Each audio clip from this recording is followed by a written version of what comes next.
Ini udah nggak ketemu 25 tahun ya, bro? Iya, tapi kayaknya baru kemarin gitu ya. Baru kemarin.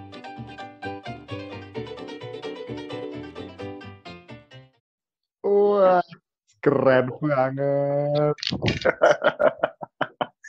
Apa kabar? Apa kabar, brother? Waduh, Hai, baik, alhamdulillah. hari ini memang kalau di tempatmu udah berapa minggu lockdown? Ah, kalau kita kan di kantor ya, jadi lockdown ya. Hah. Beda gitu dengan waktu pemerintahnya nyuruh lockdown. Kalau kantor itu udah 3 minggu, kalau pemerintah itu baru 2 minggu. Oh, justru malah kantor malah duluan ya? Ya, jadi itulah kenapa kita di New York semua di sini pada kayaknya banyak banget yang kena kasus gitu. Hah? Mungkin agak-agak telat ya orang-orang New York Oh, enforce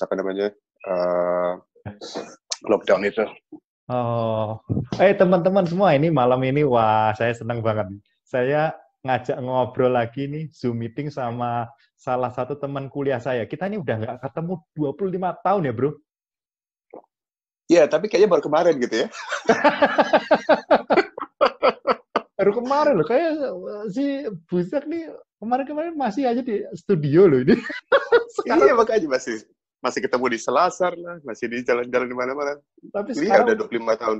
25 tahun loh. Tapi sekarang teman saya ini udah di New York ya. Udah di New York berapa tahun? Sejak tahun 2000 ya, bro? Tahun 2000, ya. Habis kuliah selesai, Hah? tahun 99. Terus 2000 saya pindah sini. Wah, wah, wah, wah, wah, luar biasa ya. Tapi kasus Amerika sekarang juara satu ya, bro? Ya Maksudnya, gitulah, kita orang Amerika telat banget sih sebenarnya. Gue bilang untuk bertindak gitu ya, atau untuk reparasi itu mungkin juga gara-gara di sini sistemnya federal, jadi semua state gitu tuh punya, negara-negara bagian itu punya keputusan kebijakan. sendiri-sendiri gitu ya. Tapi yang Oh, paling penting sih sebenarnya kata orang di sini, hah? federal government itu, yang Hah? pemerintah pusatnya emang nggak siap sih, Emang nggak siap ya? Tapi emang nggak siap. di Amerika sendiri kan sebetulnya dari sekian banyak state itu paling banyak kasus kan New York kan, bro? Iya, paling banyak New York. Soalnya itu juga paling Padat banyak banget. New York, Hah? padat banget, dan paling parah itu di New York City kan. Ah, Terus di New York City yang paling parah itu di Elmhurst, di Queens. Dan ah, gua tinggal di sebelahnya Elmhurst. cakep ya. Tapi untung, pokoknya yang penting kita masih sehat lah, bro ya. Bener nggak sih? Ya, alhamdulillah kita semua sehat-sehat, masih bisa ketemu, bisa ngobrol. Benar-benar. Bro, ini aku karena ya ini sebetulnya ide aja, ide awalnya tuh karena kita nggak bisa kemana-mana, ya udahlah ngobrol sama temen. Tapi ini sisi positifnya dari kita semua stay at home tuh salah satunya adalah ini kalau nggak dipaksa stay at home, mungkin kita nggak akan video call kayak gini, bro.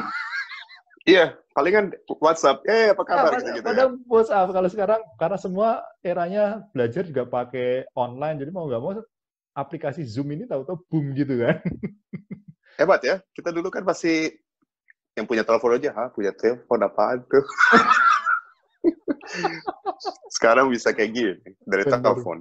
bener. Padahal ini kita di hampir 11 jam ya berarti ya, selisihnya waktunya ya. Di situ jam berapa, bro, 11 sekarang? jam. Sekarang Sekarang jam, ntar mana di jam gua? Jam 9.30. 9.30 ya. Tiga puluh lewat. Di sini hampir setengah 9 malam. Ya, bener-bener 11 jam kira-kira. Bro, Iya. kita hari ini mau ngobrol nih. Supaya teman-teman di luar sana punya wawasan lah. Lu kan termasuk salah satu, kalau kita sebutnya diaspora nih, maksudnya orang Indonesia yang berkarya di luar negeri. Nggak main-main loh, ini berkaryanya di Amerika dan di kota yang paling sibuk di dunia, New York ya, betul ya. Luar biasa, bener. Padahal dulu perasaan kita sama-sama main doang, perasaan, bro. Jangan diomongin tapi. Tapi Kuliah sekarang, kagak. kuliah Main dulu. kagak. Sekarang lu, wah hebat bener. Bro, ceritain dong. Ini mungkin banyak teman-teman anak-anak muda terutama ya. Kan sekarang nih kalau aku lihat kan dunia ini udah mulai tanpa batas gitu. Maksudnya Ya. ya video call gini aja kayak kita kayak udah seberang-seberangan aja gitu kan ngobrolnya gitu kan. Nah, sebetulnya kan ini membuka banyak sekali peluang buat anak-anak muda untuk berkarir di luar Indonesia kan. Kalau pengalamanmu dulu gimana sih kok bisa tahu-tahu sampai ke New York? Sekarang nih jadi arsitek di perusahaan apa, Bro?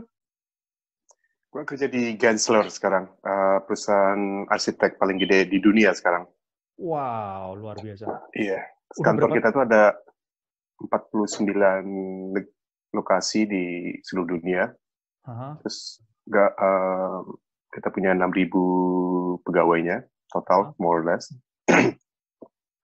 Dan proyek kita mulai dari yang kecil-kecil, yang cuma 1.800 square foot, sekitar berapa tuh ya, 100 meter persegi atau kurang lah, mungkin kurang lah. Sampai airport. Oh, sampai kita airport. semua ngerjain. Oh, lah, udah berapa lama di Gensler? Gensler gue belum terlalu lama sih. Udah 5 tahun. Terus sebelum itu gue di Verserio Studio, gue ngerjain arsitektur hospitality yang sebagian besar hampir sebagai 100% sebenarnya. Kita desain hotel dan restoran. Terus sebelumnya gue ngerjain high-end residentials. Oh, apartemen gitu ya? Bukan. Kayak rumah-rumah yang kalau di Jakarta mungkin dibilangnya gedongan ya. Oh, yang high-end ya, high-end ya? High-end. Jadi itu waktu gue masih kerja di upstate New York, nanti kita cerita detailnya gimana, sama New Jersey. I see. Wah, hebat banget. Nah, by the way, ceritanya gimana sih lu bisa sampai ke Amerika gitu? Well, kita waktu kita lulus ya, tahu kan sendiri kan tahun kita 99 kan tuh. Iya, Krismon kan? Iya. Jadi ketahuan deh berapa tuanya kita. Anyway.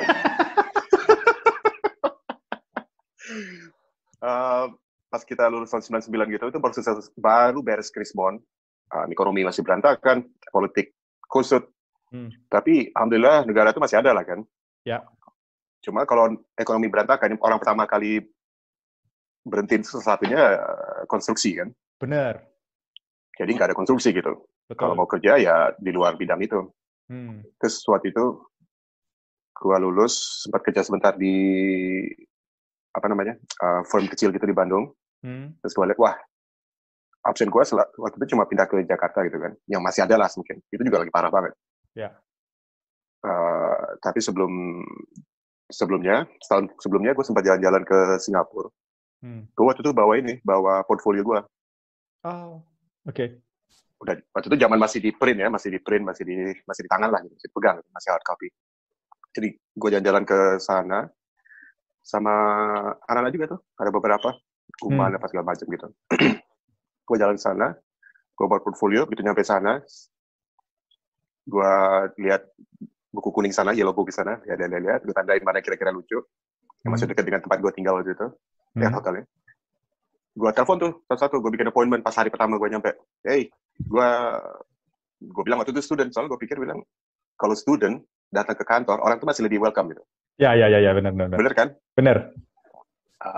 Dibandingin dengan orang yang mungkin lagi nyari kerja gitu. Jadi gue bilang, hey, gue student dari Indonesia, gue ada portfolio, do you mind if I show that to you? Dia bilang, okay, welcome.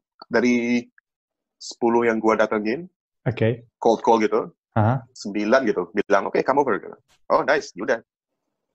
Terus kalian gue jalan-jalan, gue bawa portfolionya, terus gue datengin satu-satu gitu kan, dalam in and off itu dalam 2 hari atau 3 hari gitu. Dari 10, 3 positif, 1 malah langsung ngasih gue kerjaan kapan mau mulai. Oh iya? Wow. Ya. Jadi, gue bilang, wah, thank you banget gue bilang ke semuanya nih ya. Cuma gue ini sebenarnya cuma ngasih lihat portfolio doang, soalnya gue pengen tahu bisa nggak gue dapat kerja di sini gitu. Gue masih ada setahun lagi buat kuliah gitu. Dia bilang, okay, fine, we'll wait for you gitu. Okay. Jadi gue dari situ dalam hari gue sebenarnya emang gue lagi nyari kerja. Cuma gue bilang gue masih sekolah segala macam, masih belum beres-beres. Cuma sebenarnya ya pinter-pinter kita aja kan nyarinya. Iya benar. Terus kalau lagi desperate pasti bisa lah. Nah, ini setahun sebelum Krismon, sebelum gue lulus lagi. Iya. Nah, sekarang back to today, pas gue lulus, ya cari kerja segala macam, nggak dapet nih lah. Jadi gue tahu nih, gue di Singapura udah dapat kerjaan nih kan. optionnya udah ada lah gitu kan. Kalau waktu itu aja gue bisa, mas sekarang nggak bisa lagi. Jadi gue pikir, kenapa nggak sekalian aja kayak cari kerja keluar yang jauhan sekalian gitu kan, ya ekonominya lagi bagus gitu waktu itu. Oh, oke. Mana yang lucu ya, gue bilang, kayaknya New York oke nih. Gue juga nggak tahu apa-apa, gue cuma tahunya New York dari news dan segala macam gitu ya. Ya. Terus semua perusahaan gede, arsitektur ada di sana kan, selain Chicago, LA kali. Terus gue lihat, oke lah boleh, gue cobain sana. Terus, wah, apalagi yang cuacanya mungkin nggak terlalu aneh gitu. Gue pikir waktu itu Florida sama Texas. Jadi selama 6 bulan, gue kirim resume sama portfolio gue lewat email. Waktu itu masih harus lewat ini loh, gue waktu itu masih harus ke warnet. Oke. Ke warnet tiap minggu ngirim portfolio. Tiap minggu ngirim 5, 10 gitu deh. Soalnya gue hitung sebelum mulai itu dari 100% resume yang gue kirim email, palingan cuma 1% yang balas kan. Yes. Bener loh, dari 600 yang gue kirim, 5 gitu yang balas. 600 lu kirim ya? Iya, cuma lihat itu dan doesn't cost me anything. Tapi buat orang banyakan kan milihin 600 aja sebelum 600 sudah berhenti kan, bener nggak sih? 600 kantor yang berbeda kan? Iya. Banyak orang baru apply mungkin 100 aja udah give up, bener nggak sih? Lu sampai 600 luar biasa banget tuh, bro. Well, namanya juga desperate ya. Cuma gue pikir, gue udah bayangin lah dari awal gitu kan. Kalau gue mau dapat soalnya sebagai kita orang di waktu itu ya, gue kan masih di Bandung gitu. Ya. Kompetisi gue waktu itu orang Amerika sendiri yang gede lahir di Amerika, arsitek. Kelar dari mungkin dari sekolah-sekolah bagus gitu, dari Columbia, dari Harvard, Cornell gitu. Itu aja udah gila-gilaan gitu. Terus 2 internasional persaingan gue kan. Ya. Dari London lah, dari Itali lah, dari mana-mana gitu. Sekolahnya bagus-bagus juga kan. Bener. Terus ke Indonesia gitu. Berapa orang sih mereka yang pernah dengar Indonesia? Wah, kayaknya keren tuh. Mereka aja nggak tahu kalau Bali itu ada di Indonesia kan kebanyakan. Jadi gue pikir kalau misalnya, gue pikir kalau mau dapat 5 itu ngirim balas, gue harus 1% itu balas. Berarti kali. Makin banyak gue kirim, makin gede kan chance-nya. Yes. Jadi simple, matematika simple aja lah itu. Jadi gue kirim 600, ya mereka balas 5, terus ada yang follow up dengan email bolak-balik, terus 3 interview gue lewat telepon. Wih. 1 bilang di telepon, Bas, kalau mau kesini kerjaan ada nih. Oke, gue bilang, kirim invite-nya, invitation-nya ke email gue. Nanti gue bawa ke ke American Embassy buat jadiin visa. Ya. Mereka bilang oke, kita kirim gitu. Ya udah gue print, siapin surat-surat gue semua. Gue udah baca juga waktu itu online udah ada kan di American Embassy. Ya. Dibawa ke ininya, gue kirim surat-suratnya ke Embassy. Diwawancara. Tau nggak rambut gue waktu itu warnanya apa? Kuning.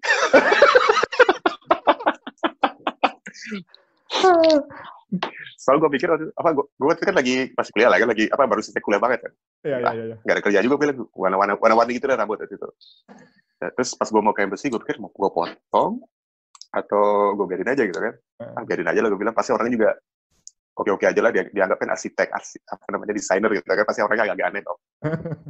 Ya gue kesana, kasih lihat invitation-nya, mereka bilang, mau kemana? Gue bilang, ke Amerika buat apa nih, buat interview. Terus dia bilang, berapa lama? Wow, I don't know, probably about 2 weeks lah, gue bilang gitu kan.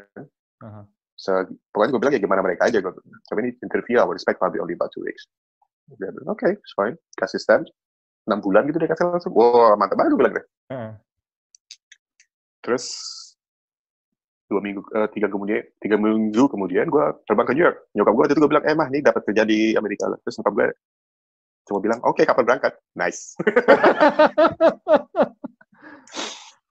Jadi gue resign dari kantor yang lama, cabut dari Bandung, bawa barang-barang gue yang penting-penting ke nyokap, Jakarta.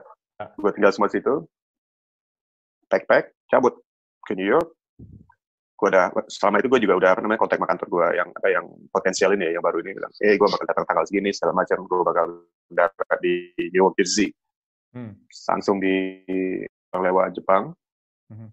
darat di Newark, Jersey, jam 10 malam atau jam 11 malam.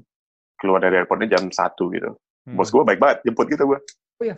Wah. Iya, jemput kan. Huh. Terus nyupir sekitar sejam lah gue dikasih tempat di tempat dia gitu, ada kamar ekstra gitu, sementara. Langsung ini, besok paginya jam 9.30 dari kantor, langsung kerja. Wah, cakep banget. Jadi benar-benar Iya. ini ya, apply semua prosedur sebenarnya biasa, cuman yang membedakan adalah mungkin banyak orang yang nggak kepikir kayak lu loh, bro. Ya kan? Maksudnya mikir Iya. sampai sejauh sana gitu. Terus kalau setelah sampai New York itu udah nggak balik lagi ya? Udah benar-benar dari tahun 2000 itu sampai sekarang ya? Iya, kerja di New York dari tahun 2000. Terus bedanya apa sih kehidupan di situ sama di Indo, di Jakarta atau Bandung gitu? Kalau apa ya, gue waktu pindah ke sini gue ngerasa mungkin nggak ngerasa terlalu banyak beda gitu. Soalnya kita terlalu terekspos ya dengan TV Amerika, film-film Amerika, apa segala macam gitu. Terus orang sini kan cenderung baik ya untuk orang apa namanya, orang-orang baru gitu, terutama orang di New York, di Jersey yang banyak pendatang ya. Mereka welcome banget. Jadi gue ngerasa enak apa pas transisinya lebih gampang gitu. Oh, jadi sebetulnya nggak kayak di film-film gitu ya? Di film-film kan kayaknya serem gitu. Kalau mau sih bisa. Nanti ada cerita lucu tuh kalau mau tuh gue. Gimana ceritanya gue bisa sempat hangout di tempat paling seram di New York. Tapi di luar itu balik ke mana namanya? Nah, balik ke gimana kerja di sini, sebenarnya kerjanya lebih gampang jadinya ya, soalnya struktur udah ada kan. Dan mereka ngikutin struktur itu gitu. Prosedurnya ada, kita kerjain gitu. Jadi nggak harus, wah ini gimana gitu. Terus struktur dan peraturan itu sengaja didesain supaya gampang. Jadi kalau untuk bisnis itu sebenarnya lebih gampang di sini. I see. Itu yang semua beda gue. Semua Amerika atau cuman state New York aja? State New York, semua Amerika in general, tapi state New York itu lebih apa ya? Kalau di sini suka bilangnya elevated, jadi lebih apa ya? Lebih intens aja gitu. Kayak di sini kita di-expect kerjaan cepat gitu kan. Ya. Dan terus jangan cry baby lah gitu. Nggak ada tuh ceritanya apa namanya, oh ini nggak bisa gitu lah. Ya. Bisa aja gitu loh. Pokoknya jangan alaman. Kalau nggak bisa, tanya orang. Oke. Kalau nggak ketemu jalannya, cari jalan lain. Tanya orang yang tahu. Lihat di online, pasti ada caranya. Reach out gitu. Yang penting mission ya, tujuan utama aja sampai fail kan. Ya, betul. Terus jadi cerita lucunya apa bro tadi? Okay. Cerita lucunya. Jadi pas kantor gue yang pertama itu, gue masuk sama-sama sama orang baru juga dari New Zealand. Sekarang jadi teman baik gue.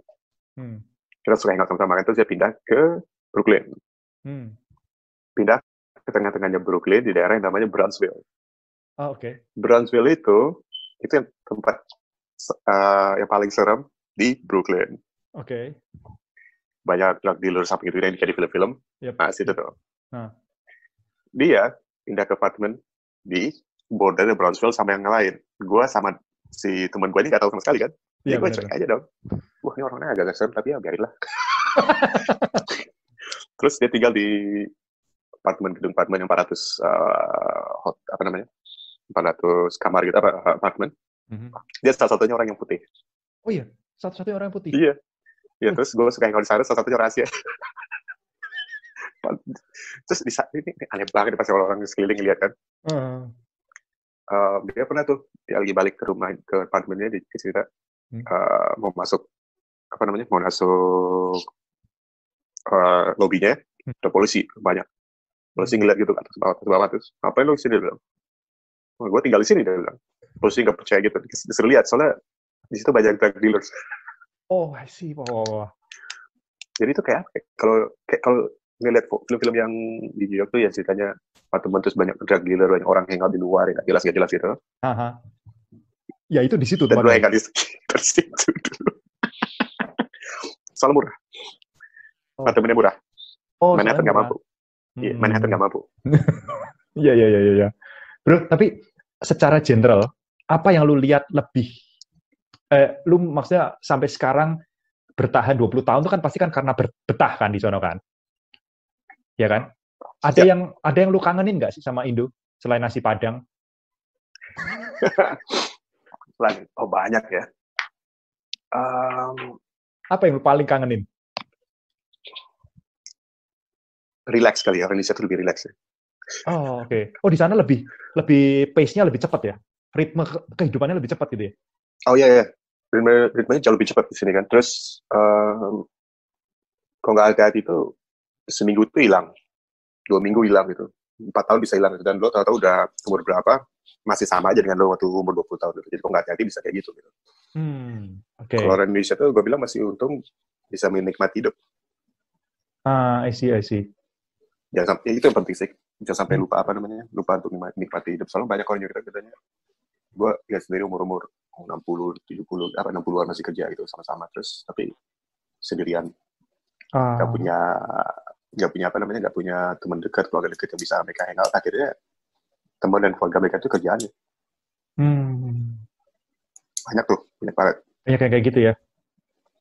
Terus yang gue suka miss martabak tuh. 99 Bandung tuh yang kuno-kuno dulu tuh. Aduh. Gue udah lama. Terus variasi makan. Di sana sama sekali nggak ada tuh martabak gitu. Oh, ada. Gue sempat bikin juga, tapi sekarang udah ada yang bikin kok di Philly. Oh, oke. Banyak orang Indonesia di Philly. Philadelphia. Terus kalau untuk makanan Indonesia sih sebenarnya nggak ada masalah di New York. Soalnya banyak Asia segala macam. Terus kita ada di Elmhurst, tempat tadi yang paling parah COVID-nya. Ya. Itu banyak komunitas Indonesia tuh. Oh, I see.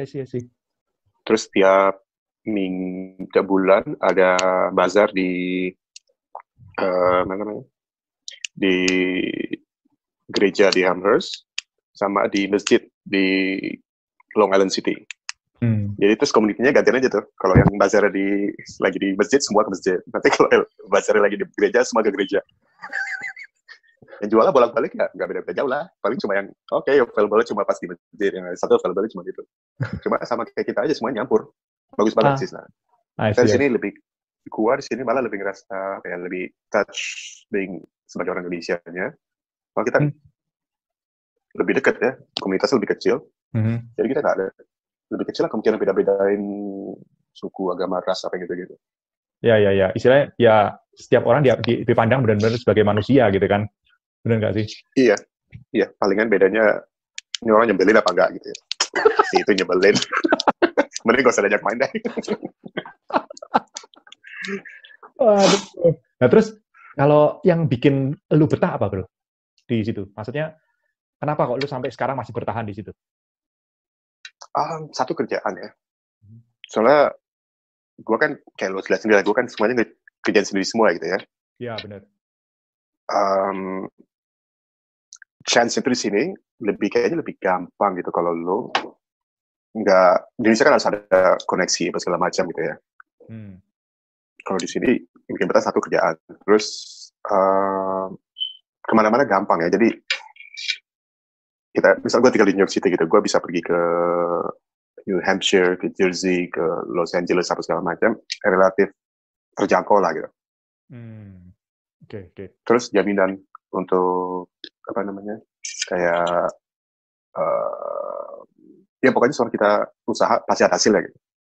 Oke. Terus kalau untuk yang senang-senangnya ya itu kayak tadi, semua ada di New York, kayak makanan ada 10.000 restoran di sini dari seluruh dunia, more or less. Wow. Bukannya kalau orang Asia tuh senengannya di daerah LA karena hawanya lebih ini ya, lebih familiar sama Indonesia. Mungkin juga ya, soalnya, tapi mungkin juga gara-gara itu lebih dekat Asia aja kan LA, gampang banget. Kalau New York ada salju ya? Ada. Ada, selalu ada.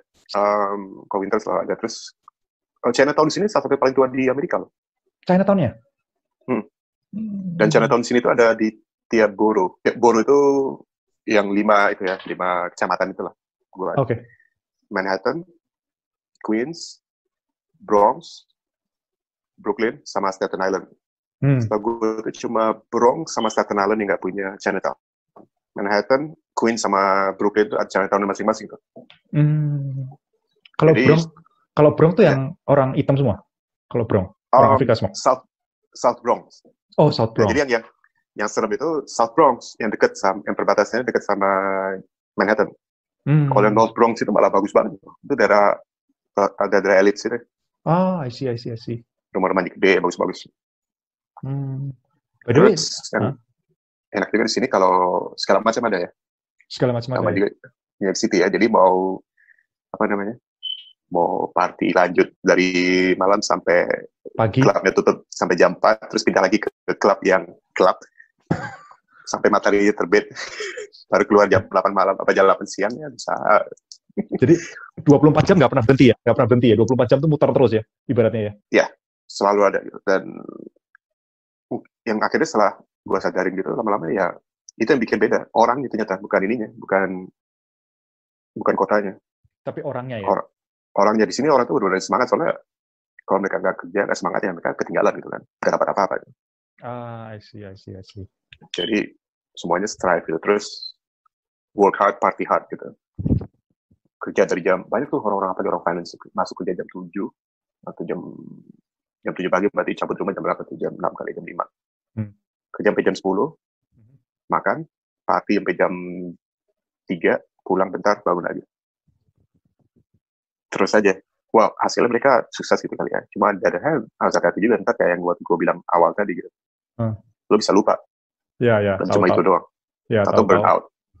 Benar-benar tahu-tahu udah ini nggak ada family, nggak ada apa gitu ya. Iya, banyak tuh. Terus karena New York City itu banyak transients gitu, orang keluar masuk gitu. Banyak yang datang 3-4 tahun cabut. I'm done with New York City. I hate it gitu. Atau datang, gue udah gak kuat lagi gitu. Gue punya family sekarang, gue harus keluar. Jadi ganti terus. Gue pernah baca statistik tuh yang tinggal di New York City itu 75% nggak lahir di New York, dan 50% dari 70 itu kalau nggak salah lahir di luar Amerika. Oh ya? Berarti benar-benar itu kota pendatang semua ya? Boleh dibilang ya? Pendatang semua. Jadi lo mau aneh gimana tampang lo, warna kulitnya segala macam, orang nggak akan nggak akan ngelihat lagi. Karena semua biasa. Sama semua gitu. Iya, soalnya gue pernah satu subway sama Darth Vader, Star Wars lagi jalan-jalan, orang nggak ngeliat lagi tuh, cuma sambil baca sambil main telepon gitu, cuma ngeliat gitu, okay, whatever. Terus ngeliat orang jalan lari gitu, tinggi gede, tingginya hampir 2 meter kali, kekar gitu, cowok nih, berotot, orang putih, tapi pakai baju cewek, baby doll gitu. Hah? Setengah bugil. Oh iya? Lewat. Terus gue bilang, oke. Terus gue ngomong sama teman-teman gue, beberapa minggu kemudian, iya gue juga sempat lihat tuh, sering ke orangnya. Jadi lu kalau di sono, semua sendiri ya? Nyuci, nyetrika, masak, semua sendiri? Oh iya, itu gue lupa. Di sini gak ada pembantu. Bagusnya kita jadi lebih disiplin lah soal waktu, timing segala macam gitu. Kita nggak pasti ntar ada bisa bantuin gitu kan. Nggak bisa. Di sini nggak bisa kerjain sendiri semua. Persis kayak lo bilang, dari yang paling simple pun juga kayak nyuci, ngepel atau segala macam, kerjain sendiri semua. I see. Soalnya kalau bisa bayar orang untuk ngerjain itu, berarti lu bisa bayar orang 40.000 setahun.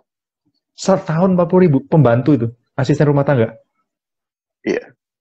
Wow. Tergantung tempatnya ya. Kalau cuma kan ada yang datangnya tiap cuma sekali seminggu gitu, bersih-bersihnya cuma 2 jam. Ya. Dan itu dibayar mungkin $50 gitu $25 per jam gitu. Terus nanti si yang tukang bersih-bersihnya pindah ke rumah yang lain, dia ngerjain lagi di sana lagi gitu. Jadi hidupnya kayak gitu. Yes. Kalau mau yang full time bisa 40.000. Wow. Dan itu udah hampir sama kayak butler gitu lah. Dan itu ya lo tinggalnya di Fifth Avenue, yang gitu-gitu tuh. Di Park Avenue. Terus Dewi bro, lu ada rencana untuk balik Indo nggak? Yang waktu dekat belum ada ya. Ya, maksudnya Untuk yang pensiun ya, gitu. gue pikir ya sih. Soalnya tiap kali ngobrol-ngobrol sama orang di sini kantor, wah ini gimana nih gimana? Ya well, gue sih masih ada tempat buat cabut ya, dah gitu. Kalau kenapa-kenapa. Soalnya mereka bilang, wah ini kasihan tuh kan, apa namanya, imigran apa segala macam. Enggak juga, gue bilang.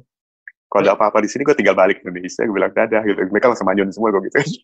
Tapi lu statusnya PR apa citizen? Gue PR. PR. Memang lu nggak lepas paspor Indonesia, nggak lepas ya? Nggak pengen sih. Soalnya, kayak kalau sendiri kan, orang Indonesia nggak boleh kan punya double citizenship gitu. Benar. Jadi, PR itu paling dekat sebenarnya dengan status sebagai warga negara sini. Jadi ya, kita keep itu aja. Oh, I see. Jadi sewaktu-waktu lu mau balik pun gampang ya? Iya, walaupun sebenarnya dari segi apa ya, convenient apa segala macam, lebih gampang punya Situ dua ya? kan. Ya, Iya. benar.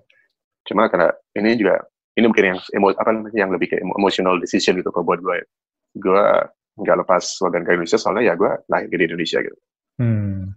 Loh, istri lu orang mana bro? Di luar itu sih, orang Indonesia juga. Oh, orang Indonesia juga. Ketemu di sini, ya. Orang Indonesia tapi ketemu situ. Ya. Jadi Ketemu di sini ya. paling nggak culture-nya nggak beda-beda amat lah ya. Kalau sama bule kan culture-nya Oh ya enggak. beda banget gitu kan kali ya. Nah itu dia kan, benar banget itu salah satu bentuk stres juga itu kan. How to manage your stress sih akhirnya. Kalau lo tahu nggak suka something ya jangan dikerjain gitu. Atau nanya-nanya orang dulu dah. Soalnya waktu gue kerja dapat kerja di sini tuh gue senang banyak nanya-nanya sama orang-orang tuh. Banyak mungkin gue tanya gitu. Dapat kerja sana gimana caranya, ini gimana. Banyak bertanya, banyak ini sih, banyak untungnya gue bilang. Tapi nanya sama orang yang benar ya. Iya benar. Kadang-kadang kita repotnya karena kalau waktu kita sekolah dulu, kalau di Indo tuh kita tahu sendiri lah, kalau kita sekolah tuh kan kalau murid banyak nanya dianggap murid anak bodoh gitu kan. Kadang-kadang kita jadi takut bertanya kan. Kalau di sini kebalik. Kalau di situ kebalik ya? Iya, makin banyak bertanya malah makin dianggap loh. I see. Soalnya dianggap, wah ini anak ini pay attention. Dia pengen tahu, pengen maju gitu ya. Iya, walaupun kadang-kadang, aduh bodoh banget sih. pas training yang baru-baru gitu, aduh ya ampun, ini pengen gue lempar dari jendela semua. Tapi kita jawab sesuatu, cuma ya, itu salah satu yang benar-benar, itu salah satu beda culture sini gitu. Harus banyak bertanya, tanya aja semuanya. Mau kelihatan bodoh pun juga tanya aja. Soalnya kalau nggak akan maju-maju kan. Benar. Terus gue perhatiin di sini juga ini orang sini mungkin nggak tahu kok untuk pengetahuan dasar sama aja lah sama kita kan. Asal kita baca buku sama lah. Ya. Cuma di sini yang gue bilang itu bedanya mereka lebih pede dalam hal presentasi. Mungkin punya idenya sama gitu ya. Kita sama mereka punya idenya sama persis semuanya. Untuk skill desain mungkin lebih bagus kita. Cuma untuk presentasinya mereka lebih jago ya? Jago banget, lebih jago. Soalnya dari kecil itu mereka selalu ada training gitu lah. Nanti kalau punya misalnya lo kecil-kecil aja kayak misalnya di sini kan ada yang di sekolah tuh show and tell tuh. Ya. Kalau misalnya pergi kemarin pas liburan kemarin ngapain aja? Ya udah, anak itu disuruh ke depan. Presentasi ya? Show presentasi selama 5 menit gitu. Ya, kalau Indonesia suruh gitu pasti udah pingsan semua kan anak-anaknya. Bener. Emang presentasi itu penting banget sih ya. Kalau kita punya ide kayak apapun, kalau nggak bisa mempresentasikan, nggak jadi apa-apa gitu, ya kan? Iya, bener banget. Dan lihat aja di orang-orang yang kerja di tech, Titan, atau segala macam gitu, mereka jago-jago banget presentasinya. Kayak TED Talk itu kan emang di Amerika banget kan? Iya, bener. Dan kalau ngelihat lebih luas lagi, ya akhirnya dari segi marketing, mereka bagus banget.